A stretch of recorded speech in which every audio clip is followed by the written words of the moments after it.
Noong August 1, nagkaroon ng Senate hearing regarding sa master plan sa flood control sa Metro Manila. Pinatawag ng Senado yung chief ng DPWH at nagkaroon sila doon ng pag-uusisa kung meron ba talagang plano tungkol sa pagbabaha na nangyayari sa Metro Manila. At ang isa sa mga inadmit ng DPWH, sa mga recent na nabasa ko, binabawi na nila yung sinabi nila eh. Pero nung nandun sila sa Senado, ang sinabi nila ay walang master plan. Walang mismong cohesive na master plan para sa mga pagbabaha sa Metro Manila. Dahil iyan ang isa sa mga pinakamalaking problema tuwing tag-ulan, tuwing tag-bagyo. Darating yung bagyo, babaha, lulubog yung mga bahay, lilipas yung baha, uulan na naman, babahain na naman. At napakaraming damages at mga consequences na nangyayari dahil sa mga pagbabaha na ito. Kaya yung tanong nila tungkol sa isang master plan, isa yung tanong kung handa ba tayo? Handa ba yung Metro Manila sa tuwing babagyo? Ito'y tanong kung sila ba'y ready, sila ba'y prepared. At ang inadmit ng DPWH during that time ay merong mga plano, pero short term lang. Ang tawag nila ay immediate relief. Ibig sabihin, pagkatapos na nung baha, may mga immediate relief na binibigay ng tulong. Kaya umaasa sila sa resiliency ng mga Pilipino. Kakayanin naman yan ng mga Pilipino. Pagdating sa usapin ng ikalawang pagparito ng Panginoong Hesus, at natagpuan tayo na hindi handa pag dumating siya. Walang resilient doon. Pag dumating yung Panginoong Hesus, hindi ka makaka-recover pagkatapos ng pagdating ng Panginoong Hesus. Wala nang third coming. Pagdating ng Panginoong Hesus ay wakas na.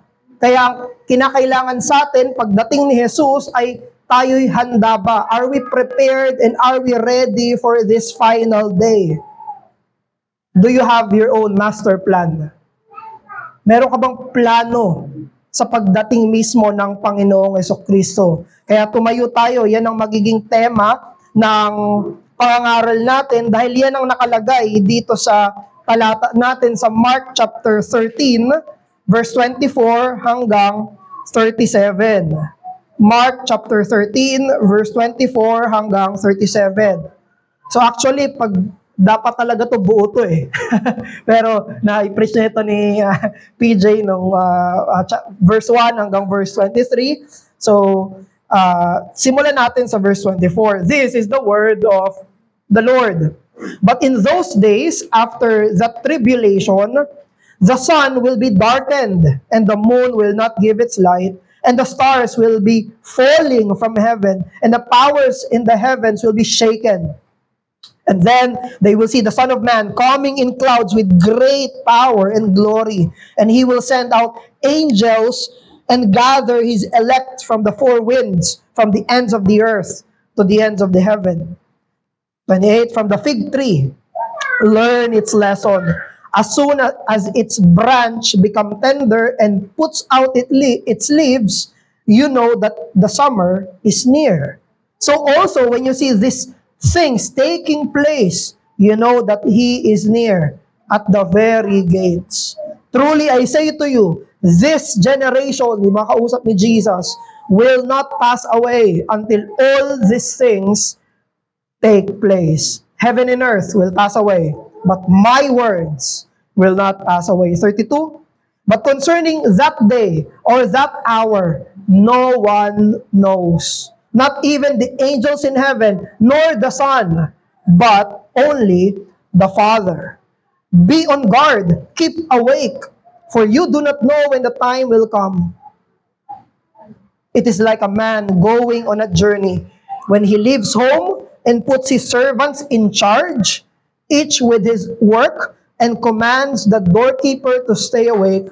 Therefore, stay awake, for you do not know when the master of the house will come, in the evening, or at midnight, or when the rooster crows, or in the morning, lest he come suddenly and find you asleep. And what I say to you, I say to all, stay awake. Ito po ang salita ng Panginoon. Makakaupo na tayo. Isa to sa pinakamahirap na passage, if not pinakamahirap na passage sa Book of Mark. Walang hihirap dito, kaya siguro hindi na diniscuss ni PJ yung iba nung nakaraan eh. Kasi ito isa pinaka-complicated na passage, chapter sa buong Book of Mark. Ito yung tinatawag na Olivet Discourse dahil ito yung pinakamahabang pagtuturo ni Jesus dito sa Book of Mark habang sila ay nasa bundok ng Olibo. Kaya siya tinawag ng Olivet Discourse. Tinuturo niya ito nung nasa Mount of Olives sila. Makikita rin natin itong Mark 13 sa Synoptics, sa Book of Matthew chapter 24, mas elaborated sa Matthew 24, saka sa Luke chapter 21. Now, pag pinag-usapan natin itong Mark chapter 13, merong tatlong interpretation. Merong tatlong interpretation. Kasi ito ay prophecy.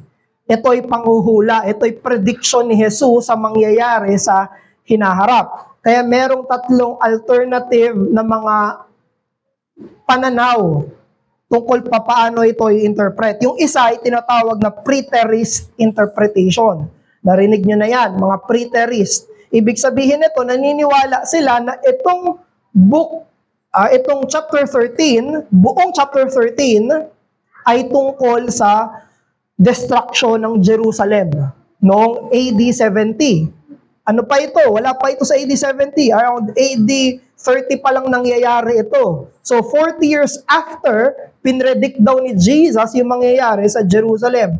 Mawawasak yung temple, mawawasak yung Jerusalem, mawawala ng tahanan yung mga Hudyo, mabubura sa mapa ang Israel. So yun yung unang interpretation. Nangyari ito lahat ng prediction doon sa AD 70. Yun yung preterist na interpretation sa chapter na ito. Specific sa chapter na ito. Yung isang interpretation, pangalawa ay futuristic interpretation.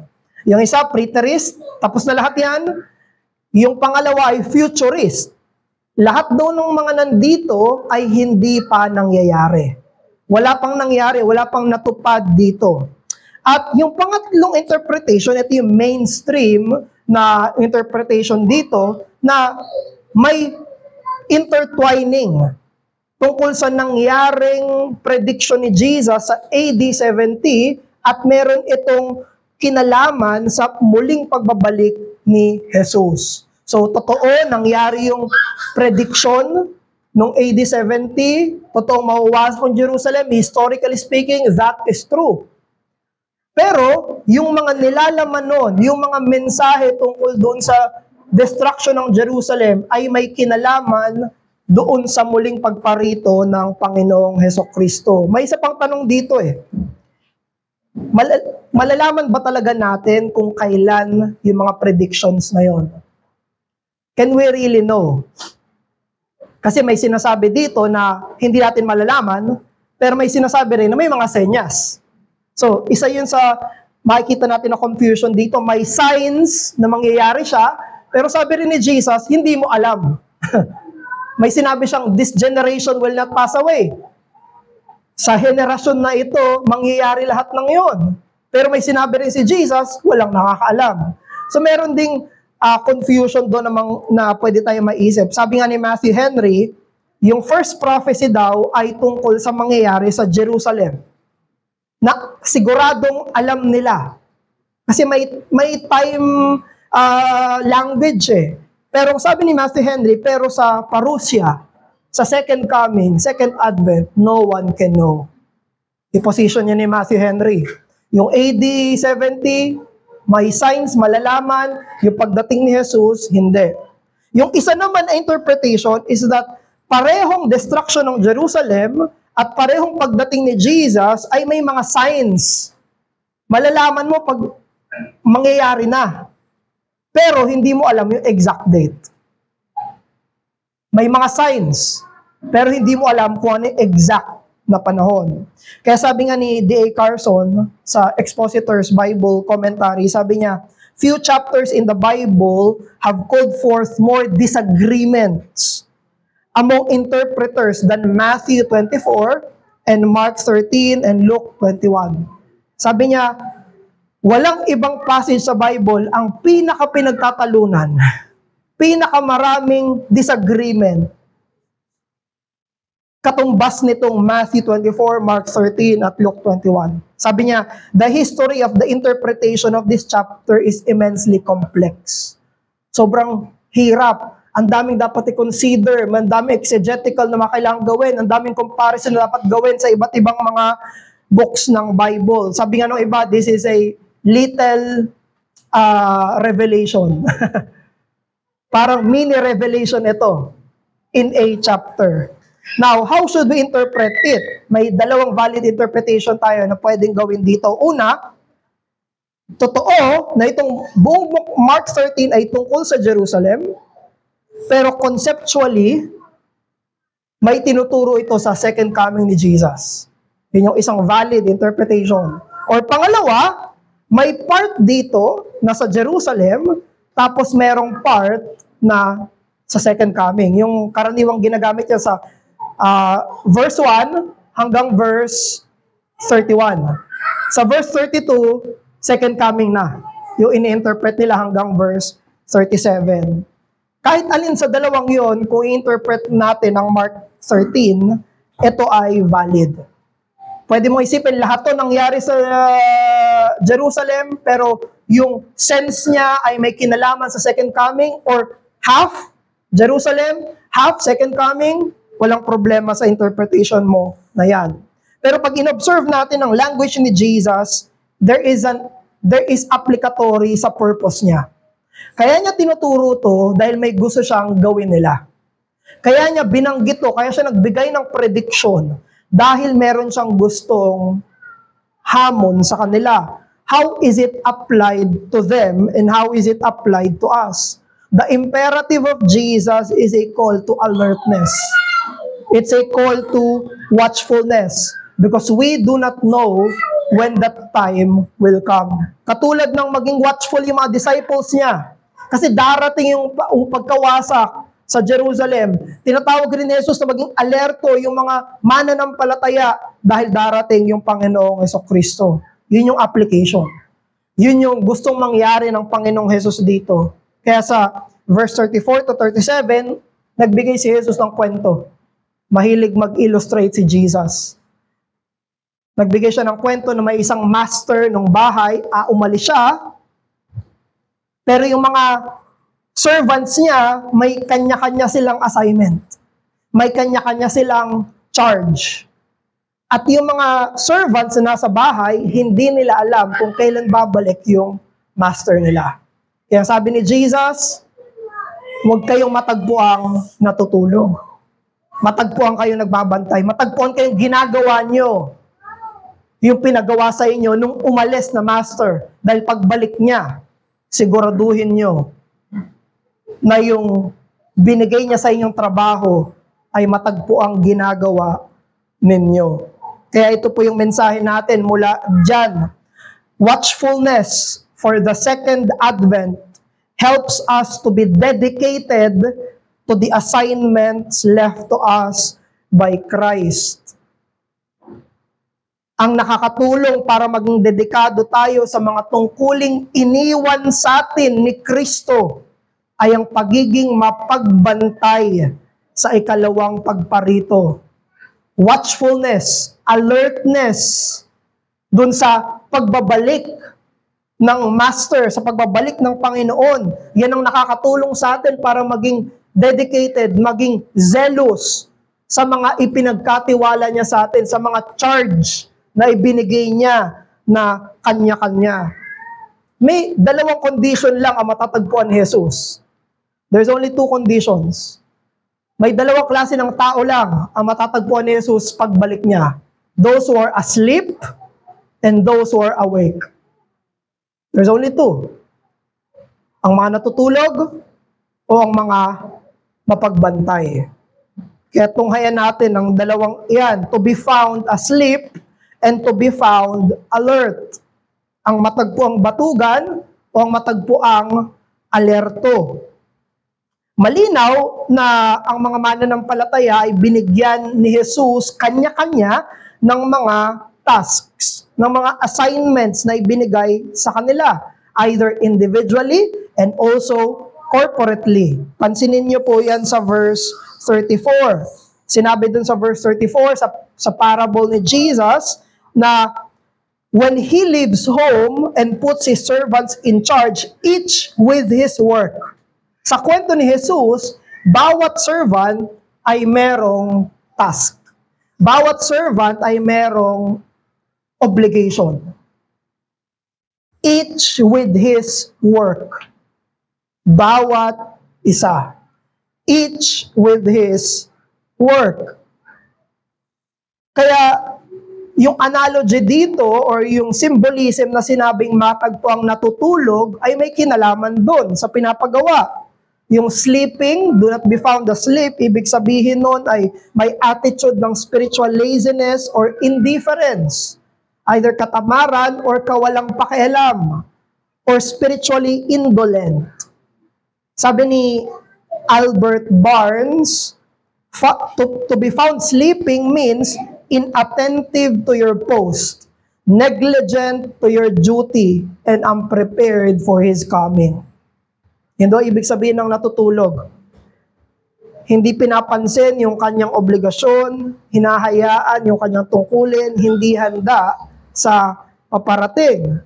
May isang commentator din, na pastor, si John Hill, sabi niya, yung word na sleeping doon, to be found asleep, means to be inactive in exercising graces, to be negligent in the performance of duty, unprepared for His coming, and unfit for service. Same. Yung binabanggit nila. Pag matagpuang natutulog, ibig sabihin, natagpuang hindi ginagawa yung pinapagawa. Ibig sabihin, may ibang ginagawa. Ibig sabihin, hindi niya sinasalo yung ipinagkatiwala sa kanya. So isipin natin, kung yung destruction ng Jerusalem pa lang, kailangan maging prepared na sila. Paano pa kaya yung ikalawang pagparito ni Jesus?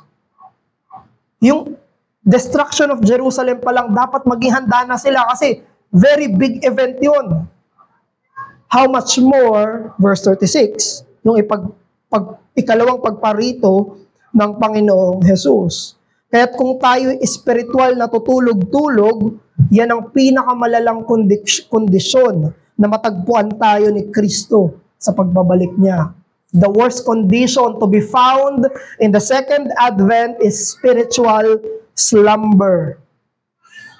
Alam niyo, sa temple, sa panahon nila, may mga tinatawag na temple guards.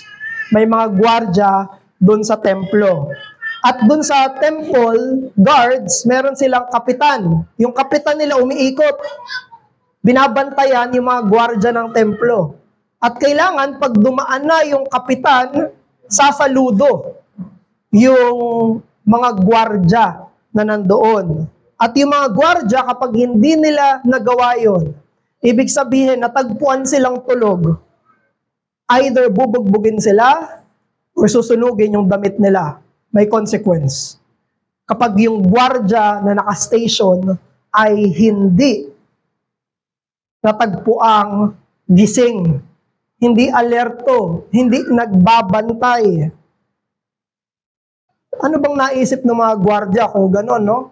Ano bang naiisip nila na okay lang matulog habang naka-station sila? Siguro ang iniisip nila, matagal pa naman dadaan yung kapitan namin. Siguro hindi pa yan darating. Kaya pwede munang matulog. Pwedeng mangyari yan. Alam niyo, yung ganyang idea, ganyang paniniwala, yan yung nangyari sa taga-Thessalonians. Akala, mali eschatology nila, di ba? Kaya tinatama sila ni Apostle Paul. Akala nila, dumating na si Jesus, therefore, tapos na. Akala nila, sobrang lapit na, therefore, wag na tayo magtrabaho. Naging tamad sila. Kasi mali yung kanilang eschatology, kaya sila naging tamad. False eschatology leads to spiritual idleness. Kaya tayo bilang mga mananampalataya, we should repent and mortify our unbelief in the second coming in order to wake up from our spiritual slumber. Ang pinakaugat ng spiritual na pagtulog ay ang hindi paniniwala na darating si Jesus.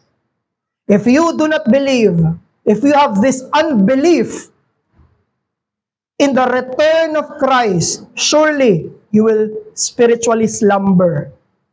Yan ang mangyayari. Kaya ang puso ng problema at kasalanan ay hindi paniniwala. At yan yung dapat nating targetin. Because at the heart of all spiritual slumber is believing, wala pa naman yan. Hindi pa yan. Hindi pa mangyayari yan. So are you spiritually slumbering? Ikaw ba'y spiritual na natutulog? Sana yung katotohanan ng pagparito ni Jesus ang gumising sa iyo sa kapangyarihan ng banal na spirito na totoong darating siya. Napaka-importante na tama ang eschatology mo. Dahil kung mali ang paniniwala mo, mali ang pananaw mo sa ikalawang pagparito, iniisip mo, hindi naman siya darating, surely it will lead to spiritual slumber. Alam niyo, si John Calvin, ayaw niya nang nasasayang yung oras niya. Ayaw niya na nagsasayang siya ng panahon. Ayaw niya na nagsasayang siya ng oras. Maging nasa deathbed na siya, ang lala na ng mga sakit niya. Natutunan ko, may gout rin pala to eh. si Calvin. Ang dami niyang iba't ibang mga sakit. Pero kahit sa deathbed niya, dahil sa sickness niya, yung mga kaibigan niyang malapit sa kanya, sinasabihan siya, magpahinga ka na. Tama na. Wag muna. Wag ka muna mag-service. Wag ka muna mag-labor. At ito yung sagot ni Calvin sa mga kaibigan niya. Sabi niya, what?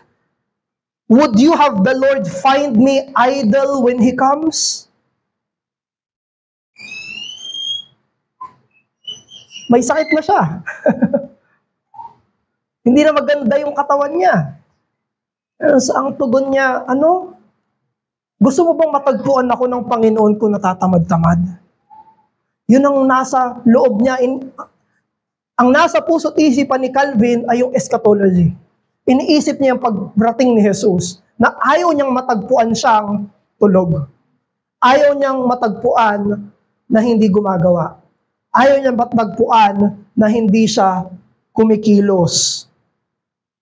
It is his firm belief in the return of his Lord that saves him from idleness and indifference from the things of Christ. Kaya sana tayo bilang mananampalataya, yan mismo yung babala ni Jesus dito sa talata natin na sinasabi niya, maging babala, huwag niya kayo sanang makita, matagpuan na pagbalik niya ay tulog ka. Sana magkaroon tayo ng resolve bilang isang Kristiyano na parehong puso, parehong ideya, parehong takot na hindi tayo matagpuan ni Jesus, na hindi ginagawa yung mga inilagay niya sa kamay natin at nilagay niya sa balikat natin. Number 2, to be found, alert, ang matagpuang mapagbantay.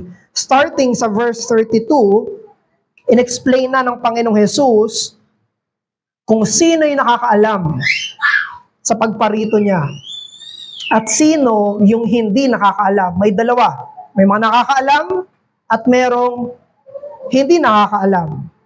Sino yung hindi nakakaalam na exact time? Mga anghel. Even angels do not know when the coming of the Lord Jesus is. At pangalawa, very strikingly at nakakagulat at dinidebate ito, sabi mismo ni Jesus, even the Son of Man. Sabi niya, maging ako, hindi ko alam kung kailan yung eksaktong pagbabalik ko. Sino yung nakakaalam? Sabi niya, but only the Father.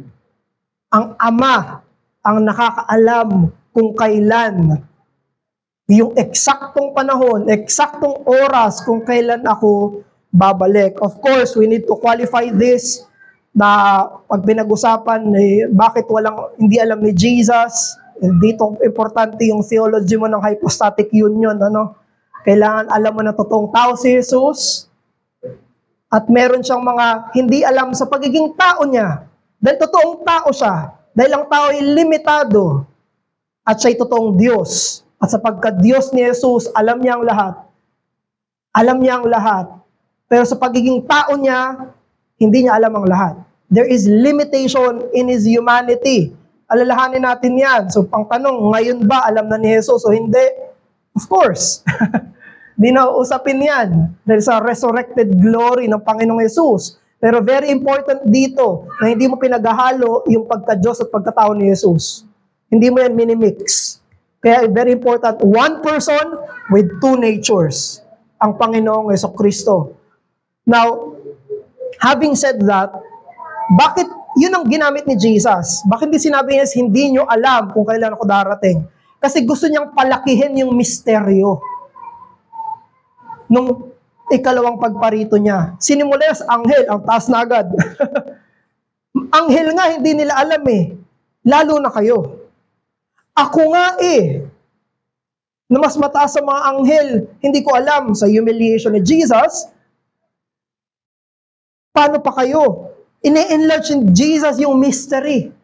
Yung misteryo, pinapalaki niya. Na para sa mga tagapakinig niya sa panahon na yun, maisip nila, talagang hindi namin alam.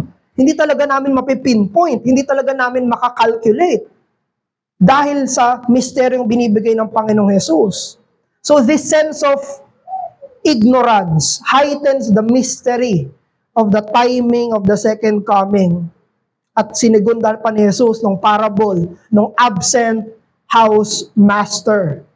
Pero dahil hindi nila alam, dahil very mysterious kung kailan siya darating, kaya sabi ni Jesus, be on guard and watch. Be on guard and watch. Maging mapagbantay kayo. Verse 9, verse 23, verse 33. Be watchful. Verse 34, verse 35, verse 37. Alam niyo yung salitang watch dito, sinabi ni Jesus, watch out, be watchful. Kabaliktaran niya nung pagiging tutulog-tulog. Ang ibig daw sabihin ng to be watchful is to be sleepless. To be awake. To properly, ang ibig sabihin, no sleeping. Hindi natutulog kasi nagbabantay. To be vigilant, to be alert, to be attentive. Dinagdagan pa ng Panginoong Jesus. Hindi mo na alam, sabi niya pa, hindi mo talaga alam kung kailan, kung gabi, o midnight, o madaling araw, o umaga na. Alam niyo, yung mga panahon na yon, yan yung mga panahon na tulog ang tao. Sabi ni Jesus, hindi mo alam kung darating siyang gabi, darating siya sa kahimbingan mo ng tulog, nasa ano pa kayo, deep sleep pa kayo noon. O kaya naman, madaling araw. O kaya naman, early morning. So, anong ibig sabihin nun? Kung kailan tulog yung marami, dapat kayo hindi kayo tulog. Kung kailan tulog yung lahat, dapat kayo hindi.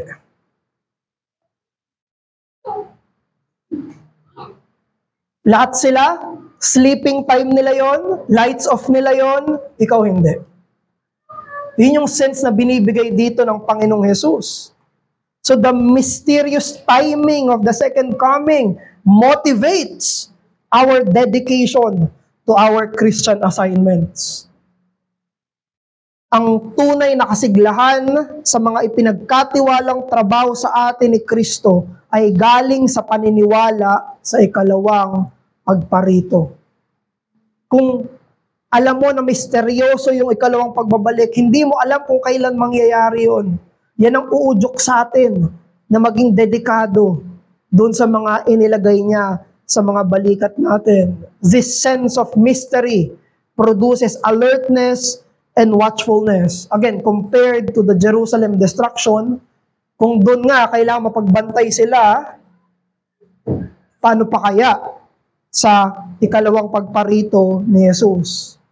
Sa Confession of Faith natin, alam nyo ba, chapter 32, paragraph 3, pinaka-last paragraph ng Confession of Faith natin, yan yung sinabi. Ito mismong passage natin, ito mismong sinabi sa atin ng Panginoong Yesus. Yun yung kino-confess natin, final confession ng final chapter, ng final paragraph. Sabi sa 1689, 32, paragraph 3, so will He have the day unknown to men, that they may shake off all carnal security. Hindi pinaalam sa atin kung ano yung eksaktong araw para saan lahat ng karnal na seguridad natin ay iwaksin natin. And be always watchful, because they know not what hour the Lord will come. And may ever be prepared to say, come, Lord Jesus, come quickly. Amen. Binigyan tayo ng misteryo ng Panginoong Yesus para maging mapaghanda. To alert your Christian faith and service, regularly contemplate of the return of your Master. Gusto mong sumigla ang iyong pananampalataya, sumigla ang iyong serbisyo, sumigla, maging alerto ka, kailangan mong isipin, darating siya. Kailangan mong isip-isipin, babalik yung Panginoon mo. May mga kasalanan sa buhay mo na inatang sa iyo ni Jesus for you to deal with it. May mga kasalanan sa buhay mo ngayon na sinasabi ni Jesus, you deal with that. You address that. Habang hindi pa siya bumabalik, pinagkatiwala niya sa iyo yun. Meron din ang mga tungkulin na binigay sa iyo ni Jesus specifically. Sa iyo niya ibinigay iyan. Merong sa iyo lang mismo. Kahit sa inyong mga bata, merong ipinagkatiwala si Jesus sa inyo. Sa atin ng mga miyembro na may pinagkatiwala si Jesus sa iyo. Sa ating mga lalaki, may pinagkatiwala si Jesus sa iyo. Sa atin na mas matatanda na, may pinagkatiwala si Jesus sa inyo. Sa inyo ng mga single, may pinagkatiwala si Jesus sa inyo. Sa atin ng mga may asawa na, may pinagkatiwala si Jesus. Bawat isa, ang sinabi sa parable, each, merong ibinigay sa atin si Jesus. Kaya, ang eschatology ay very, very practical. Kung tunay mong paniniwalaan, yung eschatological truth na darating si Jesus, it is very practical. Because those who apply their eschatology in their life will be alert and awake and watchful. Sila yung totoong naniniwala sa doktrina ng huling araw. Sino? Silang mga mapagbantay. Sila na alerto. Sila na naghihintay. Ang mga Kristiyanong matatagpo ang mapagbantay ay silang mga Kristiyanong kay Kristo'y naghihintay. But if you are still outside grace, kung hindi ka pa Kristiyano, may isang paraan lang kung paano ka magiging handa sa ikalawang pagparito. And that is if you have a true belief in the first coming. Walang tao ang magiging handa sa ikalawang pagparito kung hindi sila naniniwala sa unang pagparito. Kung ikaw ay hindi mananampalataya, walang kahit anong paghahanda ang maghahanda sa iyo if you will not put your faith in the first coming of Jesus. Dahil sa unang pagparito ni Jesus, dumating siya para magligtas. Sa unang pagparito ni Jesus, dumating siya para ipako. Sa unang pagparito ni Jesus, dumating siya para magdusa. Sa unang pagparito niya, namuhay siya ng tama at walang kasalanan para mabayubay yung sarili niya sa krus, ang kining yung kasalanan na dapat sa iyo at sa akin, at mabuhay ng isang buhay na dapat tayo yung gumawa. Yun ang dapat mong paniwalaan. yung krus. You cannot be ready for the second coming if you do not have the cross. You cannot you can never be ready for the second coming if you do not put your faith in that blessed, old, rugged cross. Kaya kung hindi ka pa mananampalataya, ang paniwalaan mo ay ang unang pagdating. Maging sa atin ang mga mananampalataya, doon tayo babalik para ihanda tayo sa ikalawang pagparito ng Panginoong Hesukristo. Si Martin Luther din, tinanong din siya ng eschatology. Pero yung tanong sa kanya, medyo practical. Ang tanong kay Luther, sabi sa kanya, anong gagawin mo kung bukas darating na si Jesus? Yun yung tanong sa kanya. Sabi sa kanya, what would you do if Jesus will return tomorrow? Ang sabi ni Martin Luther, I don't know if sarcastic to, pero may truth dito. Kilala niyo naman si Luther. Sabi niya, I would plant an apple tree today. Kung darating si Jesus bukas, magtatanim ako ng mansanas ngayon. Merong idea kasi na iniisip ng marami na kung darating na si Jesus bukas, we will do things very differently. Yung mga hindi mo ginagawa, bigla mo nang gagawin. Biglang mababago yung lahat ng routine mo, mababago yung lahat ng schedule mo. May ganong idea eh. Pero para kay Luther, kung darating si Jesus bukas o 10 years from now, He will do the same thing. At ano yung gagawin niya? Yung pinapagawa sa Kanya. Same thing. Whether tomorrow or 10 years from now, Luther will do the very same thing. Ang gagawin niya, ano yung pinapagawa sa Kanya. At yun yung sinasabi ni Jesus dito sa teksto. Yung sinasabi ni Jesus sa pahina ng kasulatan. Anong itsura ng handa sila na ginagawa yung binigay sa kanila? Sila na ginagawa yung ipinagkatiwala sa kanila. We do not know when the Lord will return. But that is exactly why we should be faithful to what Jesus has given to our hands and to our shoulders. Kahit kailan dumating si Jesus, matagpuan sana tayong nagtatanim sa kung ano yung mga ipinapatanim sa atin. Anong klase ng trabaho ang pinapatanim sa iyo ng Panginoon? Bilang pagtatapos, makikita natin dito sa Mark 13 na ginamit ni Jesus yung principle ng Deuteronomy 29:29. Dito sa eschatology. Ginamit ni Jesus yung Deuteronomy 29:29. Ano yung nasa Deuteronomy 29:29? The secret things belong to the Lord our God, but the things that are revealed belongs to us and to our children forever, that we may do all the words of the law. Yan mismo yung sense si Jesus. Yung hindi natin alam, sa Kanya yon. Ang alam natin, ano yung pinapatrabaho sa atin. Kaya we are not called to compute and to calculate, but to be trustworthy and reliable and responsible to the assignments given to us each by Jesus. Hindi natin trabaho i-compute kung kailan siya darating.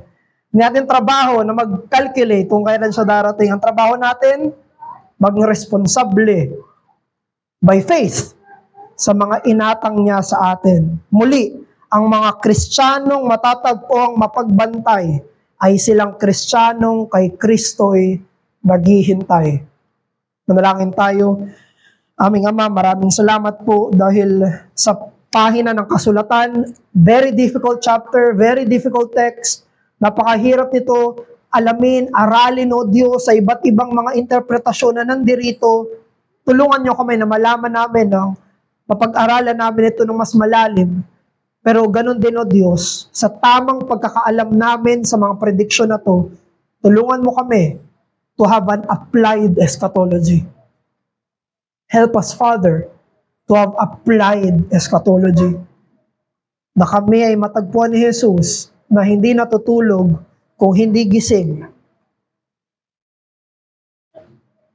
Dahil nananalig kami na siya'y darating. Hinihiling namin ito sa pangalan ng darating na Jesus. Amen.